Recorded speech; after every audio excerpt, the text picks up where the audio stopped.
A reação tímida do presidente Donald Trump encoraja o Irã a realizar novos ataques contra as exportações de petróleo do Oriente Médio. O secretário de Estado americano Mike Pompeo descreveu os bombardeios contra instalações petrolíferas da Arábia Saudita como um ato de guerra. Um ato de guerra mereceria uma resposta militar, mas Trump sabe que isso poderia deflagrar uma guerra no Oriente Médio ou um novo ataque a campos de petróleo e refinarias sauditas.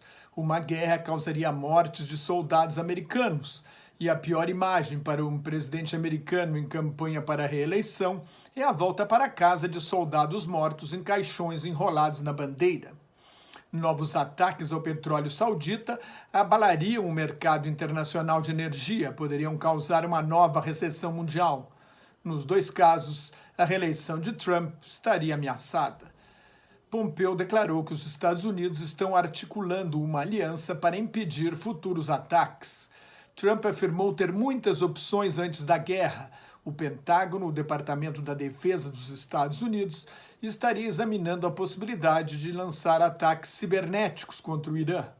O presidente falou em aumentar substancialmente as sanções, sem dar detalhes. Com sua guerra econômica e estratégia de pressão máxima para impedir o Irã de exportar petróleo, até agora só conseguiu provocar a República Islâmica a perturbar a produção e a exportação de petróleo do Golfo Pérsico, primeiro com ataques a petroleiros e agora com o bombardeio devastador na Arábia Saudita.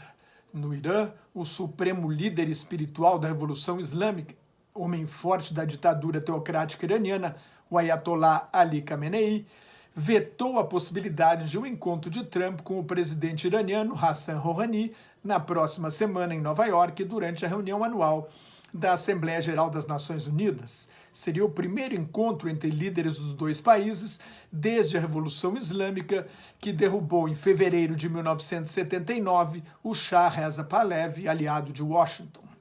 A tensão entre Estados Unidos e Irã aumentou a partir de 8 de maio de 2018, quando o presidente Trump abandonou o acordo nuclear de 2015, negociado pelo governo Barack Obama, e as outras grandes potências com direito de veto no Conselho de Segurança das Nações Unidas, e mais a Alemanha, para congelar o programa nuclear iraniano por 10 anos e assim impedir que o país fabrique armas atômicas. Trump gostaria de renegociar o acordo para incluir a proibição de desenvolvimento de tecnologia de mísseis e de interferência política e militar do Irã em outros países do Oriente Médio. O problema dessa estratégia é que, ao abandonar o acordo, o presidente americano enfraqueceu a ala mais moderada do regime dos ayatolás, que negociou com Obama, e fortaleceu a linha dura e a guarda revolucionária iraniana, a tropa de choque do regime. O presidente americano se elegeu prometendo acabar com as guerras do Iraque e do Afeganistão. Não quer uma nova guerra no Oriente Médio.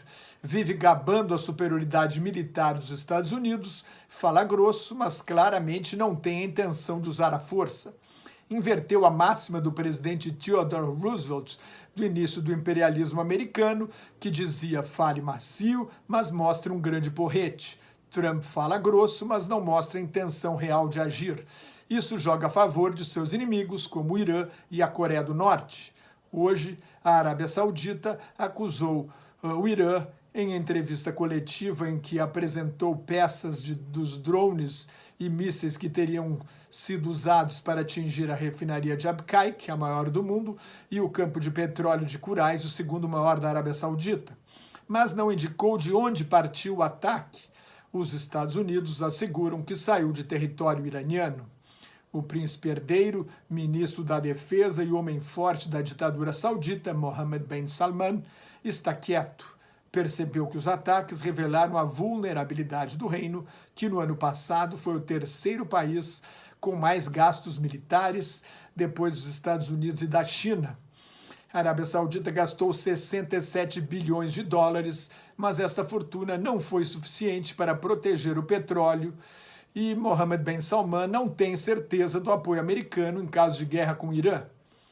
Os drones do século XXI conseguiam voar abaixo da altura em que seriam detectados pelos radares e sistemas de defesa antiaérea do século XX.